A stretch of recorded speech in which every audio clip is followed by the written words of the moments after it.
अस्सलाम वालेकुम दोस्तों, मेरा नाम है असीब शफकत और आप देख रहे हैं हंसी टीवी। ये एक हकीकत है कि हमारी इसी दुनिया में इंसानों के अलावा एक और ऐसी समझदार और ताकतवर मखलूक भी रहती है जिसे इंसानों की ही तरह फैसला करने का इख्तियार दिया गया है कि चाहे तो किसी बात को मान लें और चाहे तो इनकार कर दें। फरिश्तों की तरह वो अल्लाह ताला के हर हुक्म के पाबंद नहीं है और वो मखलूक है जिन्नात।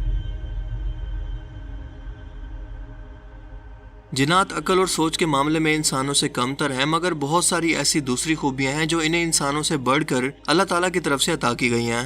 मसलन इनका कोई मादी जिस्म ना होना, बेपनाह ताकत, लंबी उम्र, हवा में उड़ सकना और वक्त में पीछे सफ़र करके इंसानों के माजी के बारे में जान लेना वगैरह। ये मखलूक खाती पीती भी है, ज़िंदगी भी गुजारती है, इसकी फैमिली भी होती है और कुल्लु नफ्सिन ज़ायक़तुल मौत के मुताबिक ये मरती भी है। जैसा कि अल्लाह पाक कुरान करीम के अंदर वाज़े तौर पर फरमाते हैं कि ज़मीन पर जो कुछ भी है वो फना होने वाला है, सिर्फ आपके रब का चेहरा बाकी रहेगा जो कि अजमत और इज़्ज़त वाला है। अब यहाँ पर यह सवाल पैदा होता है कि जिन्नात को मौत आखिर आती कैसे है? क्या इनकी भी रूह होती है? क्या इनकी भी रूहें इंसानों की तरह कब्ज़ की जाती हैं? आइए जानने की कोशिश करते हैं। जिन्नात की पैदाइश के मकसद पर बात की जाए तो कुरान करीम के अंदर वाज़े तौर पर यह बयान किया गया है कि जिन और इंसान अल्लाह ताला ने अपनी इबादत के लिए पैदा किए, यानी इंसानों की तरह इन्हें भी नफ्स और ख्वाहिश और बंदगी का इख्तियार देकर दुनिया में इम्तिहान के लिए भेजा गया है और वो दुनिया के अंदर इंसानों के साथ ही रहती हुई एक अलग से मखलूक है जिसके बारे में कुरान करीम की एक पूरी सूरत जिन के नाम से मौजूद है। इसके अलावा एक सफ़र पर नबी करीम सल्लल्लाहु अलैहि वसल्लम के पास कुरान करीम की तिलावत सुनकर जिन्नात की एक कौम आप पर ईमान ले आई और कहने लगी कि हम अपने रब के साथ हरगिज़ किसी और को शरीक नहीं ठहराएंगे। यानी जिन्नात के अंदर मुस्लिम जिन्नात भी होते हैं और बदतरीन यानी काफिर जिन्नात या शयातीन भी। जिन्नात की मौत के हवाले से उलमा कराम के दो कौल हैं। हज़रत हसन बसरी का यह मानना है कि जिन्नात को मौत नहीं आती। इनके मुताबिक जिन्नात को भी इसी तरह से मोहलत दी गई है जिस तरह से इबलीस को दी गई है, क्योंकि इबलीस भी जिन्नात में से है और इसके चेले क़यामत तक इंसानों को गुमराह करते रहेंगे, लिहाजा ये मरते नहीं हैं। लेकिन ये सब मानने के पीछे इनके पास कोई दलील नहीं है, जबकि कुरान करीम के अंदर अल्लाह ताला ने जिन्नात की मौत का जिक्र बार बार वाज़े तौर पर किया है और कई अहादीस से भी हमें इस बात का सबूत मिलता है कि इनकी उम्रें इंसानों के मुकाबले में बहुत लंबी होती हैं, मगर ये बूढ़े भी होते हैं और मरते भी हैं। लेकिन इनकी मौत इंसानों की तरह बिल्कुल नहीं होती, क्योंकि इंसान मिट्टी से बना हुआ अपना एक वजूद रखते हैं, जबकि जिन्नात आग से बनी एक नारी मखलूक है जिसका कोई वजूद नहीं। लेकिन इन दोनों मखलूकात के अंदर एक चीज़ कॉमन है और वो है रूह। हज़रत अब्दुल्ला बिन अब्बास से जब ये पूछा गया कि क्या जिन्नात मरते हैं, उन्होंने फरमाया कि बिल्कुल मरते हैं, मगर इबलीस नहीं मरेगा।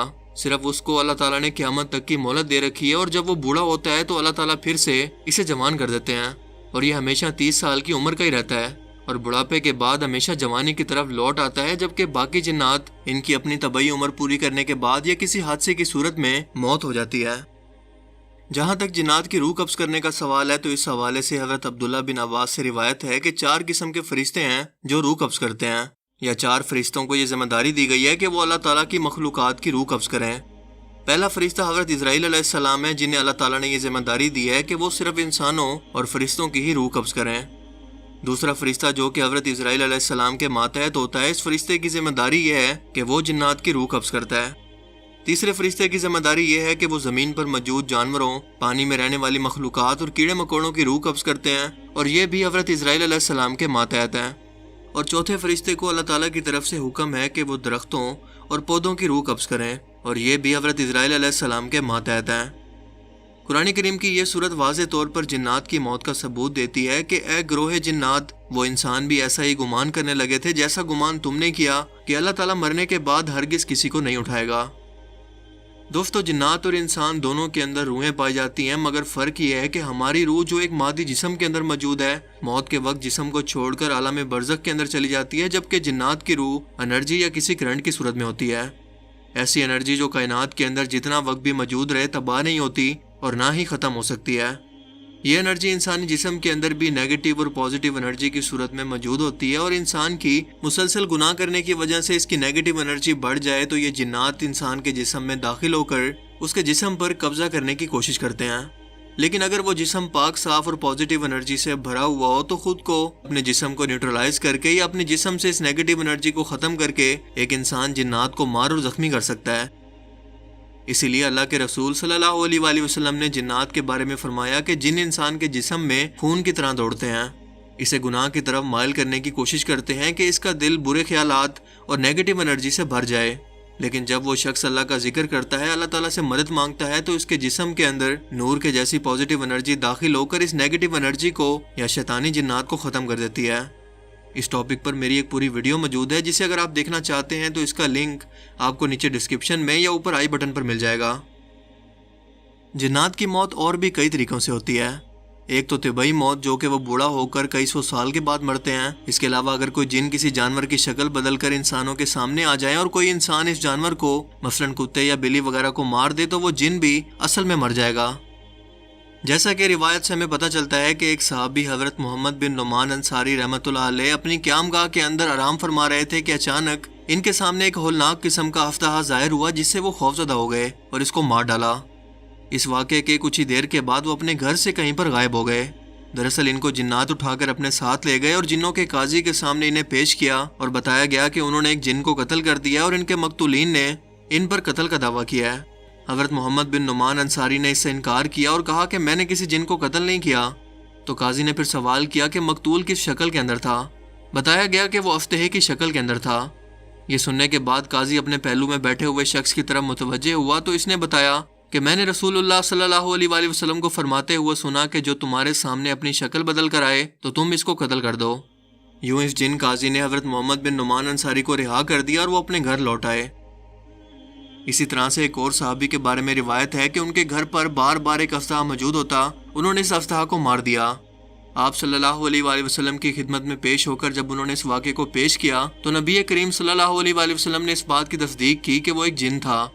آپ نے فرمایا کہ جب کوئی بھی سام تمہارے سامنے آئے تو 3 بار اذان دو یا اسے 3 بار وارننگ دو کہ وہ سامنے سے چلا جائے، اور اگر وہ وہاں سے نہ جائے تو اسے قتل کر دو، کیونکہ اگر وہ کوئی جن ہوگا تو وہاں سے چلا جائے گا۔ اس کے علاوہ جنات ایک دوسرے سے جنگیں کر کے بھی انسانوں کی طرح ایک دوسرے کو قتل کرتے ہیں، جیسا کہ زمین پر انسانوں کے باپ حضرت آدم علیہ السلام کی تشریف آوری سے پہلے زمین پر جنات آباد تھے اور ایک دوسرے کو جنگیں کر کے مسلسل قتل کیا کرتے، مگر حضرت آدم علیہ السلام کی آمد کے بعد انہیں ویران اور بیابان جگہوں پر جنگ کے اندر شکست دے کر فرشتوں کی ایک جماعت نے قید کر دیا، جس کے کمانڈر حضرت جبرائیل علیہ السلام تھے۔ سورہ البقرہ کے اندر ارشاد ہوتا ہے کہ جب اللہ تعالیٰ نے فرشتوں سے فرمایا کہ میں زمین پر اپنا خلیفہ بنانے والا ہوں، تب فرشتوں نے جنات کی وجہ سے یہ سوال کیا کہ اے اللہ، پھر سے ایک ایسی سرکش اور نافرمان مخلوق کو پیدا کرنے والا ہے جیسا کہ جنات؟ تب اللہ تعالیٰ نے فرمایا کہ میں وہ کچھ جانتا ہوں جو تم نہیں جانتے۔ اس کے علاوہ جنات کو آگ میں جلا کر مارنے کے دعوے جو کہ عاملین اور ڈھونگی بابا کرتے ہیں، وہ سب کے سب غلط ہیں، کیونکہ پہلی بات تو یہ ہے کہ جنات کو آگ سے ہی بنایا گیا ہے، اور دوسری بات کہ نہ تو ان کا کوئی انسانوں کی طرح جسم ہے جو دنیاوی آگ میں جل سکے، جبکہ جہنم کی آگ اس دنیا کی آگ سے 70 گنا زیادہ خطرناک اور شدید ہے، جس کا ایندھن کافر اور شیطان جنات ہوں گے، یعنی ان کے جلنے کی وجہ سے جہنم کی آگ مزید بڑھے گی۔ اللہ تعالی ہمیں اس جہنم سے بچائے اور سمجھنے کی توفیق عطا فرمائے، آمین۔ مجھے امید ہے کہ آج کی اس ویڈیو سے آپ کو جنات کے متعلق بہت کچھ نیا جاننے کو ملا ہوگا اور یہ ویڈیو آپ کو پسند آیا ہوگا۔ اگر یہ ویڈیو آپ کو اچھا لگا تو اسے ضرور لائک کیجئے، اور اب میں ملوں گا آپ سے ایک ایسی ہی نئی انٹرسٹنگ ویڈیو میں۔ تب تک کے لیے اپنا بہت سا خیال رکھیے گا۔ Thanks for watching this video. اللہ حافظ۔